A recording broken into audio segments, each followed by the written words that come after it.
പൊതുഗതാഗത സംവിധാനത്തിൽ ഭിന്നശേഷിക്കാരുടെ യാത്രാ സൗകര്യങ്ങൾ വർദ്ധിപ്പിക്കുന്നതിനുള്ള നടപടികൾ കൈക്കൊള്ളുമെന്ന് ട്രാൻസ്പോർട്ട് കമ്മീഷണർ CH നാഗരാജു. തിരുവനന്തപുരത്ത് പാലിയം ഇന്ത്യയുടെ നേതൃത്വത്തിൽ സംഘടിപ്പിച്ച ഭിന്നശേഷി ദിനാചരണത്തിൽ സംസാരിക്കുകയായിരുന്നു അദ്ദേഹം.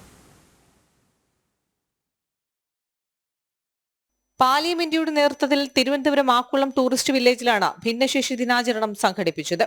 പൊതുഗതാഗത സംവിധാനത്തിൽ ഭിന്നശേഷിക്കാരുടെ യാത്രാ സൗകര്യങ്ങൾ വർദ്ധിപ്പിക്കുന്നതിനുള്ള നടപടികൾ കൈക്കൊള്ളുമെന്ന് ട്രാൻസ്പോർട്ട് കമ്മീഷണർ CH നാഗരാജു പറഞ്ഞു. നമ്മൾ ഇനി പുതിയതായിട്ട് വാങ്ങിക്കാൻ പോകുന്ന വണ്ടികൾ കമ്പൽസറി ആയിട്ട് ഡിസബിലിറ്റി ഫ്രണ്ട്ലി ആക്കാൻ പറ്റുമോ എന്നുള്ള ഒരു കാര്യം നമ്മൾ ബോർഡിൽ തന്നെ ഒരു ഡിസ്കസ് ചെയ്യേണ്ട കാര്യമാണ്. അപ്പോൾ that is a matter nobody will say no to this.